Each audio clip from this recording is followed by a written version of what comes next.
আমার ভাইজান, আমার বন্ধুরা, বদরের যুদ্ধের সময় নবী আমার বললেন, সাহাবারা তোমরা শোনো, বদরের যুদ্ধ তো শেষ হয়ে গেছে। আল্লাহ নবী বলতেছেন, সাহাবারা রে, বদরের যুদ্ধ তো শেষ হয়ে গেছে, কিন্তু সকল সাহাবীদেরকে আমি দেখলাম, কিন্তু আমার একনিষ্ঠ সাহাবী হযরত আলীকে তো আমি পাই না। নবী আমার যখন এই ঘোষণা দিলেন, একজন সাহাবী বলতেছে, নবী গো, বদরের যুদ্ধের সময় আমি হযরত আলীকে জিহাদের ময়দানে উপর হয়ে পড়ে থাকতে দেখেছি। জোরে বলুন না সুবহানাল্লাহ।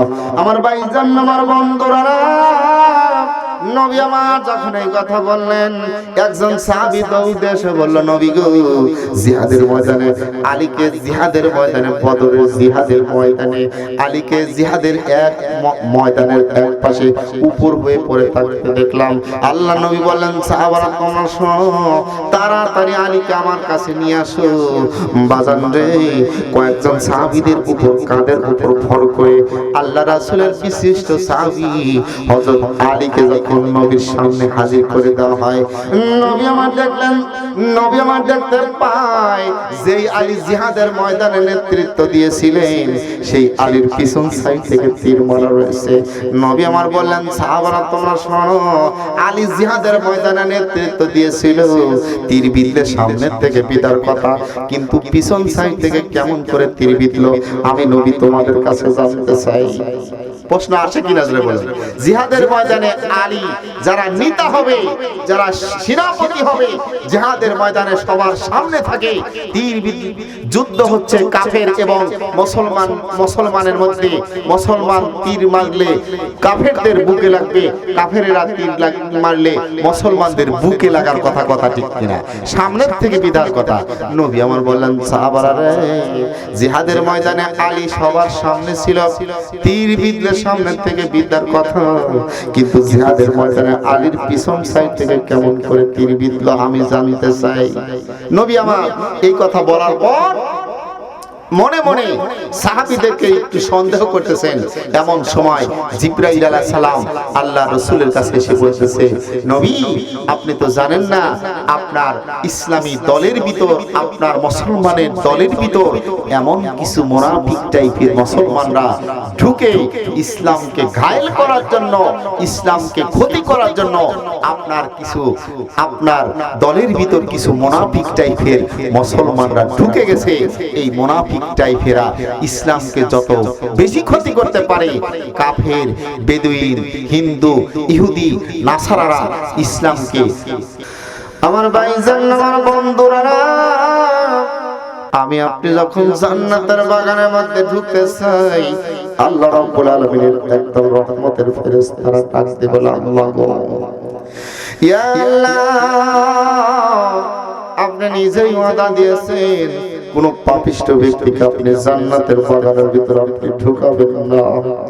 এখন দেখতেছি আমল নামায় অসংখ্য গুনার বোঝা নিয়ে, অসংখ্য পাপের বোঝা নিয়ে জান্নাতের বাগানের ভিতর ঢুকতে চায়, ওদেরকে কি জান্নাতের বাগানের মধ্যে ঢুকায় দেব?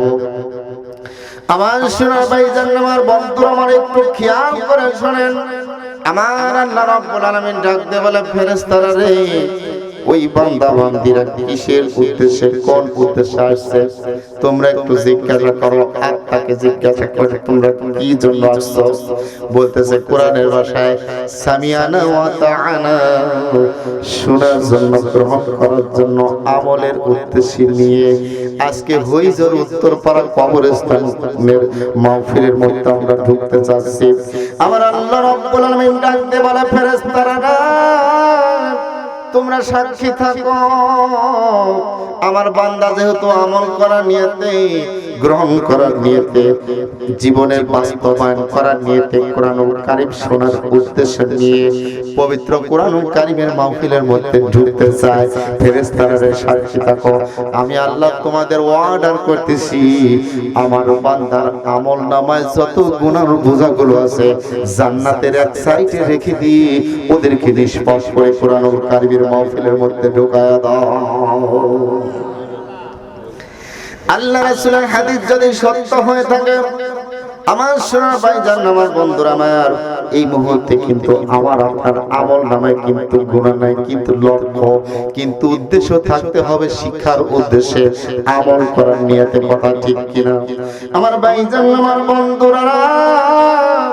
আমি আপনি যখন জান্নাতের বাগানের মধ্যে ঢুকে যাই, আলেম ওলামাদের কথা শোনার পর যখন আবার শেষ রাত্র হয়ে যায়, শেষ মোনাজাত হয়ে যায়, বাড়ির দিকে যখন আমরা রওনা হয়ে যাই, আল্লাহ রব্বুল আলামিনের ওই রহমতের ফেরেশতারা ডাক দিয়ে বলে, আল্লাহ আপনার এই গুনাহগার বান্দারা এখন বাড়ির দিকে রওনা হচ্ছে, পূর্বের গুনার বোঝাগুলো কি তাদের আমলনামার উপর লিখে দেব?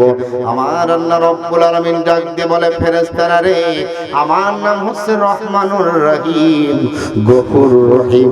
আমার রহমান এবং রহিম নামের উসিলায় ওই বান্দা বান্দি যেহেতু আমল করার নিয়তে, গ্রহণ করার নিয়তে যেহেতু কুরআনুল কারীমের মাহফিল থেকে এখন বাড়িতে যাচ্ছে, তাদের সমস্ত অতীতের যত গুনার বোঝাগুলো আছে, যত পাপের বোঝাগুলো আছে, আমার রহমান এবং রহিম নামের উসিলায় সমস্ত পাপের বোঝাগুলো আমি তাদের আমলের বোঝা বানায় দিলাম।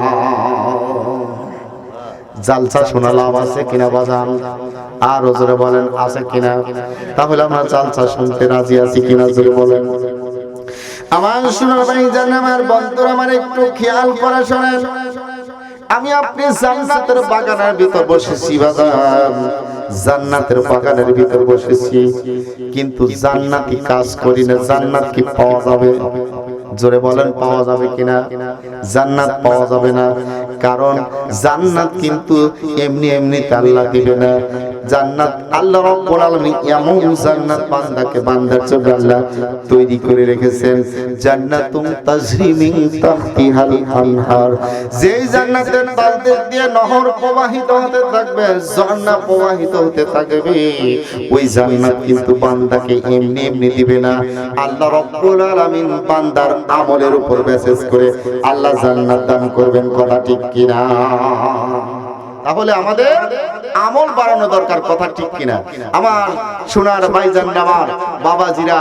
আমি আপনাদের প্রশ্ন করতে চাই, আপনার আব্বা মা, আপনার বাবা মা আপনাকে, আপনার প্রতি খুশি হয়ে, আপনি এক বাপের একটা ছেলে, আপনার আব্বার অনেক সম্পদ আছে, পাকা বিল্ডিং ইট দিয়ে গাঁথনি করে সুন্দর করে একটি বাড়ি তৈরি করে দিয়ে, আপনার আব্বা বাজার থেকে চায়না তালা নিয়ে এসে আপনার ঘরের দরজা দিয়ে বলল, বাজান এই ঘরটা ভাঙাও যাবে না, তালাও ভাঙা যাবে না, জান্নাতের এই ঘরের ভিতর তুমি ঢোকো। আমি আপনি কি ঢুকতে পারবো? এই জীর্ণ শীর্ণ শক্তিশালী বডি যতই হোক, আমি আপনি কিন্তু দুনিয়ার তৈরি সেই ইটের বাড়ি কিন্তু ভাঙতে পারবো না। আল্লাহ রাব্বুল আলামিন যেই জান্নাত বান্দা কখনো চোখেও দেখে নাই, কানেও শোনে নাই, এত সুন্দর নাজ নিয়ামত দিয়ে আল্লাহ জান্নাত তৈরি করে রেখেছেন, সেই জান্নাতের আমি আপনি মালিক হওয়ার পরে যদি জান্নাতের যদি চাবি যদি আমার হাতে না থাকে, তাহলে কিন্তু ওই জান্নাতে আমরা ঢুকতে পারবো না। জোরে বলেন, পারবো কি? আপনার আব্বার হাতে চাবি, আপনাকে দিয়েছে ঘর, আপনি চাবি ছাড়া যেমন ঘরে ঢুকতে পারবেন না, আল্লাহ আপনার আমলের প্রতি খুশি হয়ে আল্লাহ আপনাকে জান্নাত দিয়েছেন, জান্নাতের চাবি যদি আল্লাহর হাতে থাকে, আপনি আমি কি সেই জান্নাতে ঢুকতে পারবো? তাহলে জান্নাতের চাবি দরকার আমাদের, কি দরকার? আর জোরে বলেন, কি দরকার? চাবি দরকার। চাবিটা কি জানার দরকার আছে কিনা বাজান? চাবি হচ্ছে নামাজ, as-salatul miftahul জান্নাহ। আমার সোনার ভাইজান, নামাজ আল্লাহ বলতেছেন as-salatul miftahul জান্নাহ, জান্নাতের চাবি হচ্ছে নামাজ। এই নামাজ নামক চাবি যার কাছে আছে বাজান, ওই ব্যক্তি কেবল ওই জান্নাতের ভিতর ঢুকতে পারবে। আজকাল আমাদের দেশে কিছু কিছু মানুষ বাড়াইছে বাজান, তারা বলতেছে নামাজ না পড়লেও কি হবে, আমাদের ভিতরে ঈমান আছে, কথা ঠিক কিনা? নামাজ না পড়েই সে ব্যক্তি জান্নাতে যায়। আবার কিছু কিছু ব্যক্তি আছে শুধু জুমার নামাজ পড়ে। আল্লাহ রাব্বুল আলামিনের অর্ডার হলো 5 ওয়াক্ত নামাজ।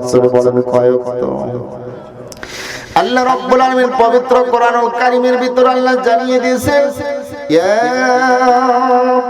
আইয়ুহাল্লাযীনা আমানু উদখুলুস সিলমি কাফা। কার কথা? আর জোরে বলেন কার কথা? ইসলামের এক অংশ মানবেন আর এক অংশ মানবেন না, আপনি কিন্তু ইসলামের ভিতরে থাকতে পারবেন না। কথা ঠিক কিনা? আমার সোনার ভাইজান, আমার বন্ধুরা আমার, সেই জন্য আল্লাহ রাসূল বলেছেন ওই জান্নাতে যেতে হলে আপনার নামাজ নামক চাবি দিয়েই আপনার ওই জান্নাতের দরজা খুলতে হবে। কথা ঠিক কিনা?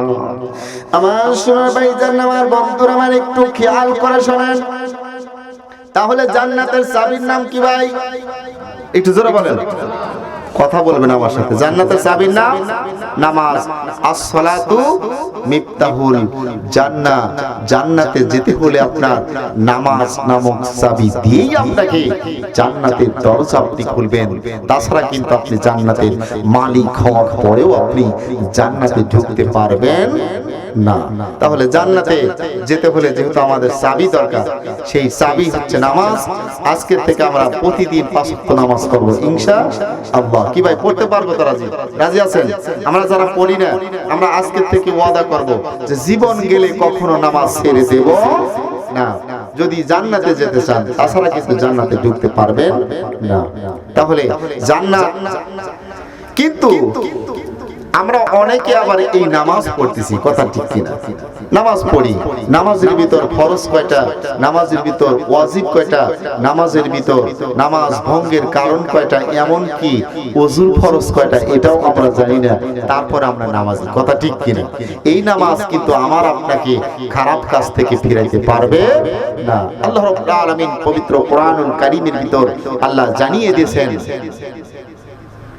ইন্নাস সালাতা তানহা আনিল ফাহশাই ওয়াল মুনকার।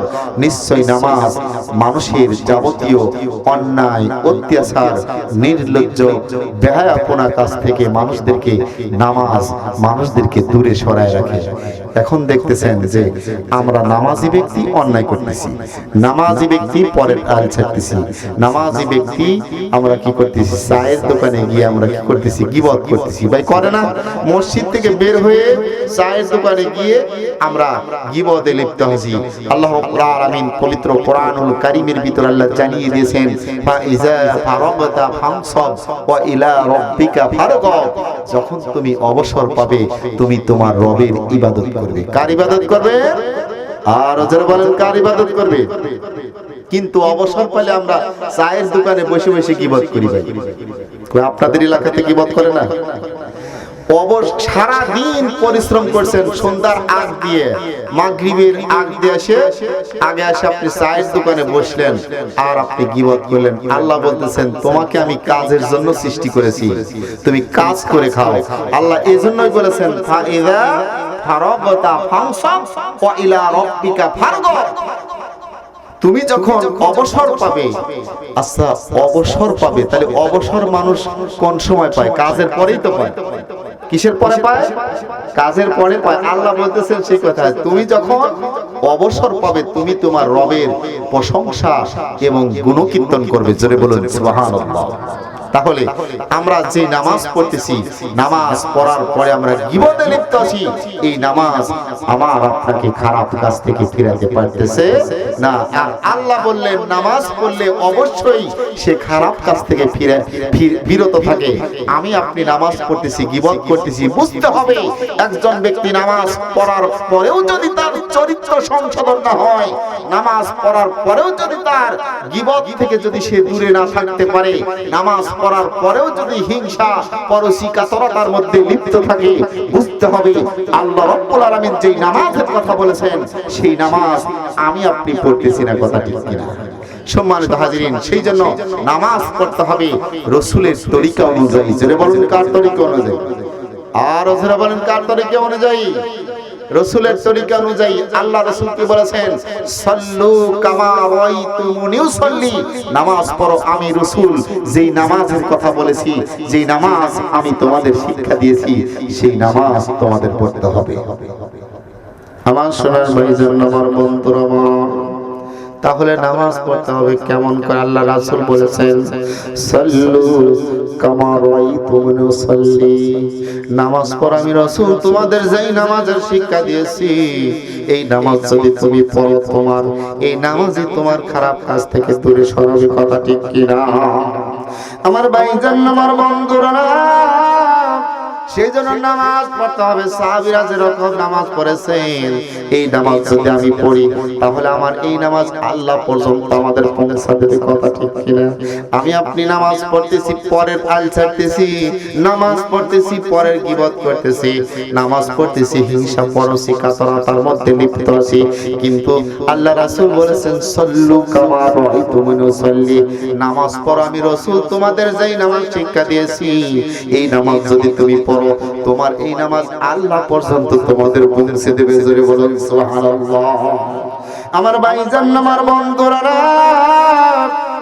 সেই জন্য আল্লাহ রাসূল যেরকম নামাজ পড়েছেন, সাহাবারা যেরকম নামাজ পড়েছেন, এইরকম নামাজ আমাদের পড়ার দরকার আছে কিনা? জোরে বলুন। সাহাবারা কেমন নামাজ পড়েছেন আমি আপনাদের কাছে একটা মিসাল দেব বাজান। সাহাবারা কেমন নামাজ পড়েছেন, ওই রকম নামাজ যদি আমি আপনি পড়ি তাহলে আমরা সেই নামাজ দ্বারা আমরা উপকৃত হব। কথা ঠিক কিনা? আমি আপনি নামাজ পড়ি, দুনিয়ার টেনশন করি, নামাজ পড়ি, আমরা নামাজের ভিতর আমরা চিন্তা করি, কিন্তু সাহাবারা নামাজ পড়েছেন, নামাজের ভিতর তাদের মিরাজ হয়েছে আল্লাহর সাথে। কথা ঠিক কিনা? দিদার হয়েছে আল্লাহর সাথে, দিদার হয়েছে আল্লাহর সাথে। তারা নামাজ পড়েছেন, আল্লাহর সাথে তাদের কথা হয়েছে। সম্মানিত হাজিরিন, কাজেই দেখা যায় সাহাবারা যেই নামাজ পড়েছেন, ওই নামাজ যদি আমি আপনাদেরকে একটু শোনাই তাহলে বুঝতে পারবেন কেমন নামাজ পড়েছে। আমার ভাইজান, আমার বন্ধুরা, বদরের যুদ্ধের সময় নবী আমার বললেন, সাহাবারা তোমরা শোনো, বদরের যুদ্ধ তো শেষ হয়ে গেছে। আল্লাহ নবী বলতেছেন, সাহাবারা রে, বদরের যুদ্ধ তো শেষ হয়ে গেছে, কিন্তু সকল সাহাবীদেরকে আমি দেখলাম, কিন্তু আমার একনিষ্ঠ সাহাবী হযরত আলীকে তো আমি পাই না। নবী আমার যখন এই ঘোষণা দিলেন, একজন সাহাবী বলতেছে, নবী গো, বদরের যুদ্ধের সময় আমি হযরত আলীকে আমি জিহাদের ময়দানে উপর হয়ে পড়ে থাকতে দেখেছি। জোরে বলুন না সুবহানাল্লাহ। আমার ভাইজান, আমার বন্ধুরা, নবী আমার যখন এই কথা বললেন, একজন সাহাবী দৌড়ে এসে বলল, নবী গো, জিহাদের ময়দানে আলীকে, জিহাদের ময়দানে, বদরের জিহাদের ময়দানে আলীকে জিহাদের এক ময়দানের এক পাশে উপর হয়ে পড়ে থাকতে দেখলাম। আল্লাহ নবী বললেন, সাহাবারা তোমরা শোনো, তাড়াতাড়ি আলীকে আমার কাছে নিয়ে আসো। বাজান রে, কয়েকজন সাহাবীদের উপর, কাঁধের উপর ভর করে আল্লাহ রাসূলের বিশিষ্ট সাহাবী হযরত আলীকে যখন নবীর সামনে হাজির করে দেওয়া হয়, নবী আমার দেখলেন, নবী আমার দেখতে পায় যেই আলী জিহাদের ময়দানে নেতৃত্ব দিয়েছিলেন, সেই আলীর পিছন সাইড থেকে তীর মারা রয়েছে। নবী আমার বললেন, সাহাবারা তোমরা শোনো, আলী জিহাদের ময়দানে নেতৃত্ব দিয়েছিল, তীর বিঁধলে সামনের থেকে বিদার কথা, কিন্তু পিছন সাইড থেকে কেমন করে তীর বিঁধলো আমি নবী তোমাদের কাছে জানতে চাই। প্রশ্ন আসে কিনা জোরে বলেন। জিহাদের ময়দানে আলী যারা নেতা হবে, যারা সেনাপতি হবে, জিহাদের ময়দানে সবার সামনে থাকে, তীর যুদ্ধ হচ্ছে কাফের এবং মুসলমানের মধ্যে। মুসলমান তীর মারলে কাফেরদের বুকে লাগবে, কাফেরেরা তীর মারলে মুসলমানদের বুকে লাগার কথা। কথা ঠিক কিনা? সামনের থেকে বিদার কথা। নবী আমার বললেন, সাহাবারা রে, জিহাদের ময়দানে আলী সবার সামনে ছিল, তীর বিঁধলে সামনের থেকে বিদার কথা, কিন্তু জিহাদের ময়দানে আলীর পিছন সাইড থেকে কেমন করে তীর বিঁধলো আমি জানতে চাই। নবী আমার এই কথা বলার পর মনে মনে সাহাবীদেরকে একটু সন্দেহ করতেছেন। এমন সময় জিবরাইল আলাইহিস সালাম আল্লাহ রাসূলের কাছে এসে বলতেছে, নবী আপনি তো জানেন না, আপনার ইসলামী দলের ভিতর, আপনার মুসলমানের দলের ভিতর এমন কিছু মুনাফিক টাইপের মুসলমানরা ঢুকে ইসলামকে ঘায়েল করার জন্য, ইসলামকে ক্ষতি করার জন্য